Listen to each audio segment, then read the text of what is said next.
What's going on, guys? In today's video, I'm going to show you guys how to get epic gear the easiest and fastest way solo. As you guys can see here, I am doing Soro Island solo. Just kiting all these mobs. They are not able to hit me. I just run around and put dots on them until they eventually die. You guys can use any build that you wish, but I have a recommended build here to do this solo, which I'll be providing a link in the description below. Alright, before you start, I want you guys to visit the contract manager, and then you want to try to be completing this daily contracts where you guys can get the Abyssal contract tokens. So why do you need this Abyssal contract tokens? As you can see on the top right of your screen, that is the currency that you will spend whenever you kill a mob and get some loot in a public dungeon. So example of public dungeons can be the Shadowed Crypt, the Seleucus Abyss, and the Soro Island, just to name a few. You guys want to be spending this Abyss contract tokens on level 50 dungeons only when you guys are level 50. This is because every time you got loot, you'll be spending this token. As you guys can see here, I've killed a mob and they drop something and I immediately use up the token. And the higher quality the loot is, the more tokens they will use up. Sometimes it could be up to more than 2,000 tokens per epic loot. So if you guys are low on these tokens, that's why you would never see an epic loot to drop in public dungeons. So you have to stock up these tokens in order for you to get a chance to get the more higher quality epic loot. Alright, next you want to be accepting the weekly contracts from the Sunrise trader on the right here, and if you click on the contract, you guys can see the rewards. So firstly, we have the Abyss currency. This is different from the Abyssal contract token. Every time you completed a contract in any public dungeons, you will get one Abyss currency. Alright, how would you spend this Abyss currency, you may ask? You have to go to Stone God Castle and just visit one of these epic merchants.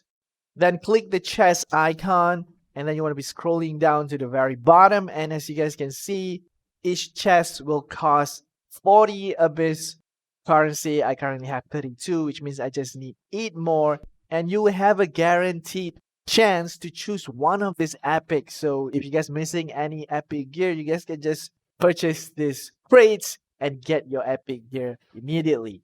Alright, those are the methods to get epic gear the fastest and easiest way in Throne and Liberty. Now I'm going to show you how to exactly do this solo method for Soro Island. So just visit Soro Island. You guys have to unlock this island. If you guys want to know how to unlock this island, you can just click the link in the description below.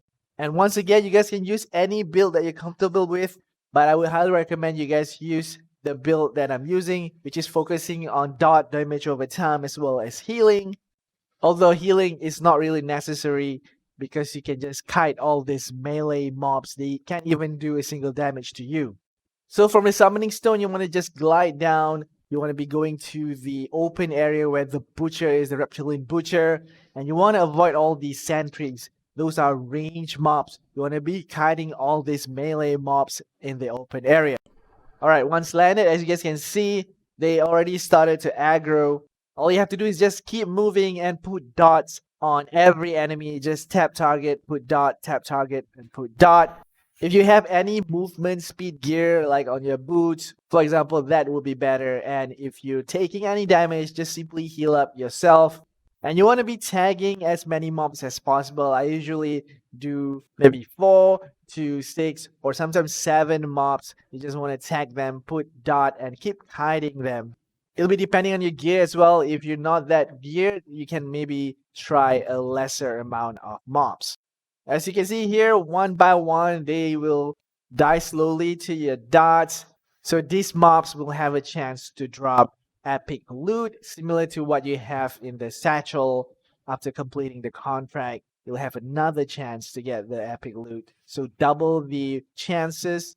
And you get another chance from the Abyss currency, like I've explained to you guys earlier. So this is another quick trick. When you ran out of mana using the build that I provided, you guys can just put the Fountain of Life and also do Inner Peace. This way, You can get full mana again from zero, which is really convenient. So I hope this guide is helpful. That wraps up the guide for today. This is your regular adventurer Kasum. Thank you for watching and peace out.